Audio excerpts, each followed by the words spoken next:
A secret confrontation just erupted inside Ferrari's motorhome, and Lewis Hamilton was at the center of it. What if Vasseur confronted Hamilton not because of the race but because of a leak that exposed everything? Today, we break down the internal files, the tire sabotage, and the moment Ferrari turned on its own champion. Because this wasn't just a retirement in Brazil, it was the trigger for the biggest scandal Ferraris faced in a decade. It started behind closed doors in the Ferrari motorhome, just hours after the Brazilian Grand Prix. Fred Vasseur, calm but stern, requested a private word with Lewis Hamilton. What followed wasn't just a routine debrief. It was a confrontation. A discussion laced with tension. Vasseur had seen the leak. A set of internal files, setup data, and garage logs that somehow made their way to Italian media. And all signs pointed to Hamilton's side of the garage. The implication? Someone close to Lewis had exposed the truth. But what truth? That Ferrari had knowingly run two different tire preparation strategies between its drivers? That Hamilton's tires were underheated by nearly 5 degrees Celsius, leaving him with no grip and no chance? That the very structure of the SF25 was tuned to favor Leclerc's driving style and had failed, repeatedly, to adapt for Hamilton's needs? These weren't opinions. These were facts buried deep in the engineering logs. And when they surfaced, the political fallout became instant. Hamilton listened. With the calm of a man who has seen more than most, he replied simply, "I race. I don't leak. But if the data tells a hard truth, maybe the team should listen." It wasn't defiance. It was dignity. The kind only a champion can hold when the system begins to turn against him. Because in that moment, Hamilton wasn't fighting for points. He was fighting for transparency. For accountability. For the chance to compete on equal ground, not under layers of silence. The Brazilian Grand Prix was supposed to be a rebound. A step forward. Instead, it became a technical disaster. Contact in lap 1. A shattered floor. A car hemorrhaging downforce. By lap 37, Hamilton was told to box and shut it down. The engine was overheating, the aero was broken, and the pace was gone. But even then, it wasn't the retirement that shocked the paddock. It was the sense that it had all been avoidable. Preventable. Maybe even predictable. And then came the final blow. Not from the FIA. Not from the media. But from inside the house.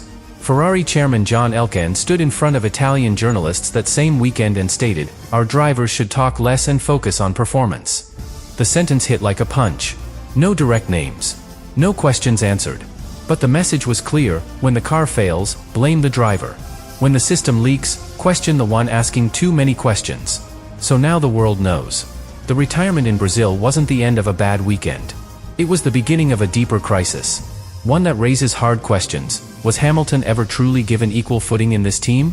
Were internal politics prioritized over performance? And most importantly, can Ferrari survive this season without tearing itself apart from within?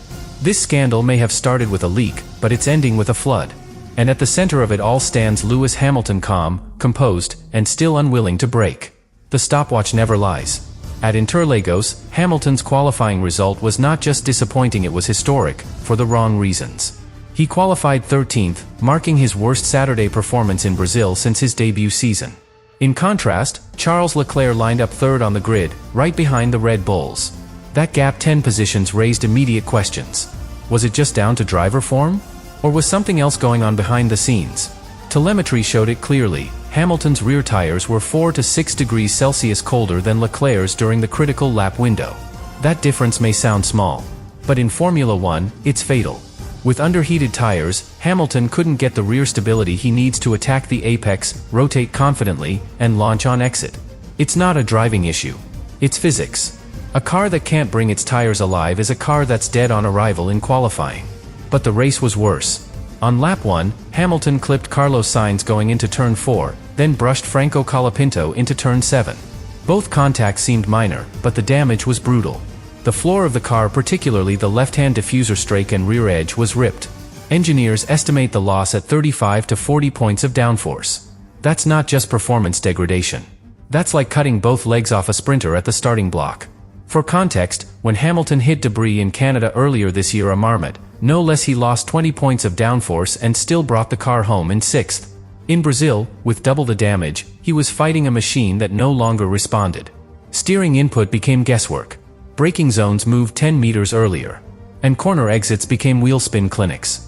Yet he continued managing, adjusting, surviving until the call came from the pit wall. "Box, Lewis. We're retiring the car." Lap 37. Race over. Engine overheating. Floor destroyed. And behind the radio static, something else, Hamilton's voice, steady but drained, not of energy but of belief.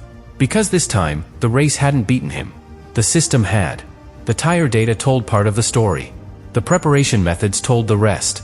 At Interlagos, Ferrari applied 2 different rear tire warm-up routines, one for Leclerc, one for Hamilton. Officially, both were within spec. In reality, one was optimal. The other left Hamilton with rear tires that couldn't generate sufficient surface energy before the lap began. That's not strategy, that's operational misalignment. And for a team like Ferrari, it's inexcusable. The difference wasn't just in the heating duration. It involved out-lap timing, pressure targets, and even the sequence in which the blankets were applied and removed. Leclerc's prep method had been refined over the season, dialed into his driving preferences. Hamilton's? Still being adjusted in round 21 of the calendar. For a 7-time world champion, that's not just inefficient. It's disrespectful. Hamilton's style depends on rear-end security.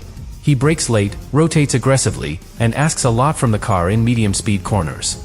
If the rear is loose, he doesn't just lose grip, he loses confidence. In Brazil, from the first push lap, he was already radioing that the rear felt detached.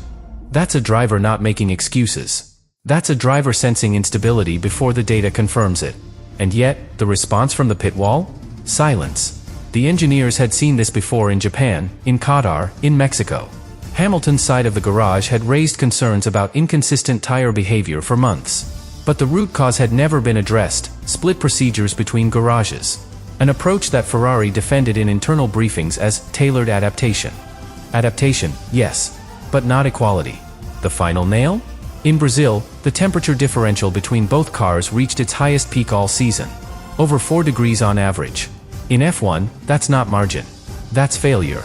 The kind of failure that doesn't just lose qualifying. It compromises the entire weekend.